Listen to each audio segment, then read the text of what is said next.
بسم اللہ الرحمن الرحیم والخیر والشر، اور خیر اور شر مقدران علی العباد، بندوں کی تقدیر میں لکھ دیے گئے ہیں۔ بندے کی اچھی اور بری تقدیر اللہ تعالیٰ کے علم میں پہلے سے تھی اور وہ تقدیر میں لکھ دی گئی ہے۔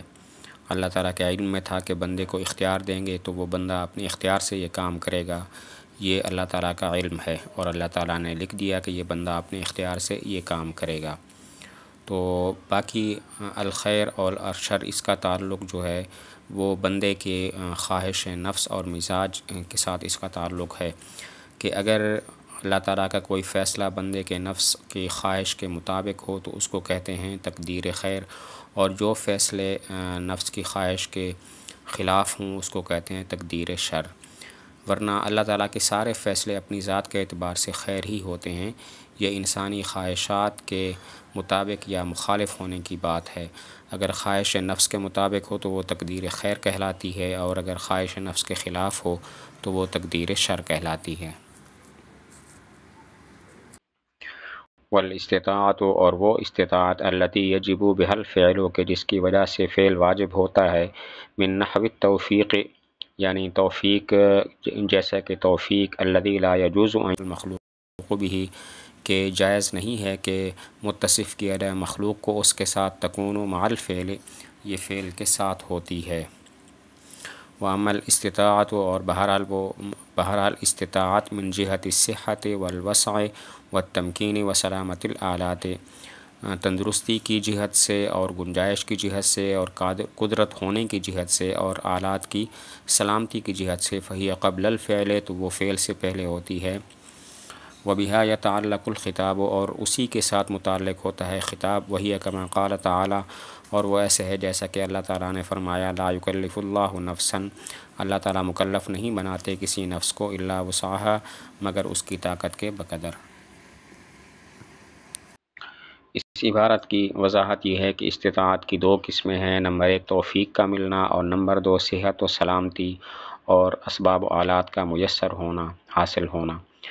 پہلی قسم ہے استطاعت بمعنی توفیق، یہ تو بندے کے اختیار میں نہیں ہے بلکہ یہ اللہ تعالیٰ کے اختیار میں ہے۔ اللہ تعالیٰ توفیق اور قدرت دے تو بندہ عمل کرتا ہے اور واجب کی ادائیگی سے عہدہ برا ہو جاتا ہے، اور اگر یہ قدرت حاصل نہ ہو تو بندہ فعل بھی نہیں کر پاتا۔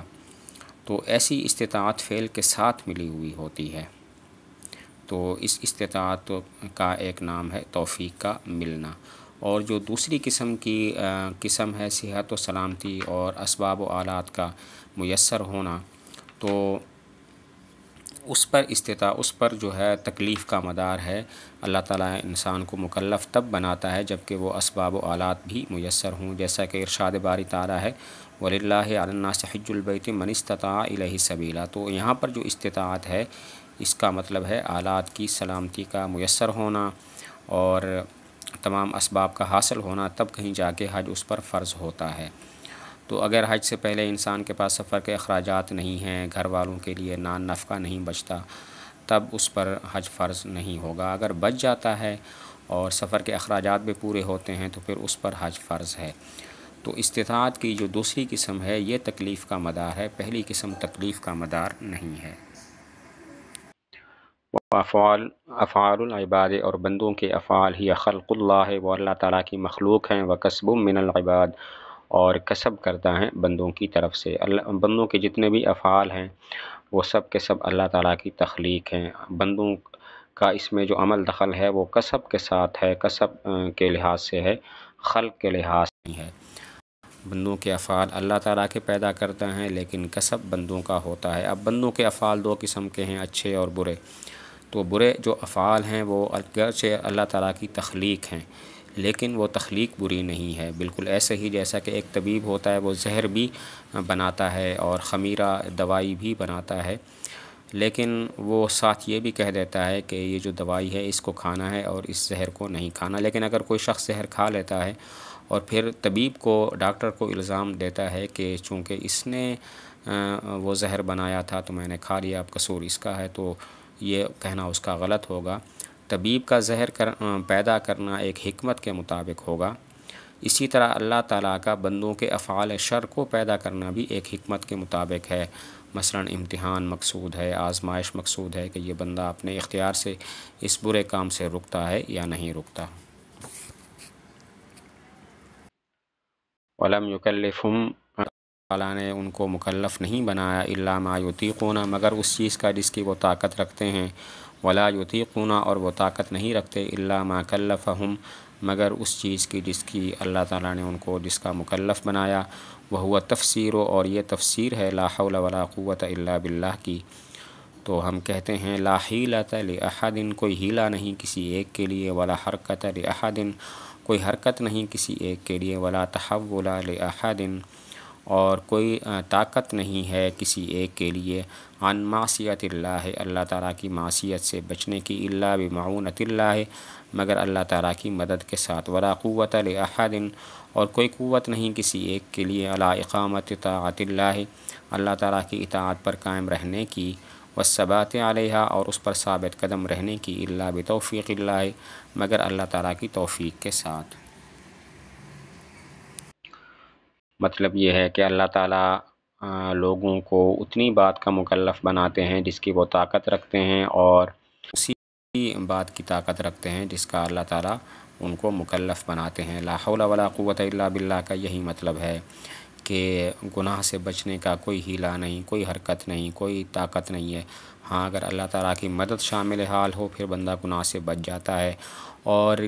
نیکی کرنے کی بھی کسی میں طاقت نہیں ہے، نیکی پر ثابت قدم رہنے کی بھی کسی کی طاقت نہیں ہے۔ ہاں اگر اللہ تعالیٰ توفیق دے تو پھر بندہ نیکی کر سکتا ہے اور نیکی پر دوام اختیار کر سکتا ہے۔ اب یہاں پر سوال یہ ہوتا ہے کہ جب اللہ تعالیٰ کی توفیق کے بغیر بندہ گناہ سے بھی نہیں بچ سکتا اور نیک اعمال بھی نہیں کر سکتا تو پھر تو مجبور محض ہوا، پھر آخرت میں مواخذہ کیوں ہے؟ تو جواب یہ ہے کہ اسباب خیر یا اسباب شر جو ہیں وہ بندہ اختیار کرتا ہے، اور اس پر جو قدرت اور توفیق ہے پھر اللہ تعالیٰ دے دیتے ہیں۔ اگر بندہ اسباب ہی اختیار نہ کرتا تو نہ وہ نیکی کر سکتا نہ وہ گناہ سے بچ سکتا، تو اس لحاظ سے پھر بندہ مجبور محض نہیں ہے، اور آخرت کا اس سے مواخذہ کرنا ٹھیک ہے۔ اسباب خیر اور اسباب شر بندہ اپنے اختیار سے اختیار کرتا ہے، اس کے بعد اس کے اللہ تعالیٰ کی طرف سے قدرت اور توفیق ہو جاتی ہے۔ اگر وہ اسباب ہی اختیار نہ کرتا تو پھر وہ گناہ سے بچ جاتا، تو چونکہ اس نے اسباب گناہ کے اختیار کیے ہیں اپنے ہی اختیار کے ساتھ، تو مجبور محض نہیں ہے، اور آخرت میں اس سے مواخذہ پھر ٹھیک ہے۔ اور اسی کا مطلب ہے لا حول ولا قوت الا باللہ، کہ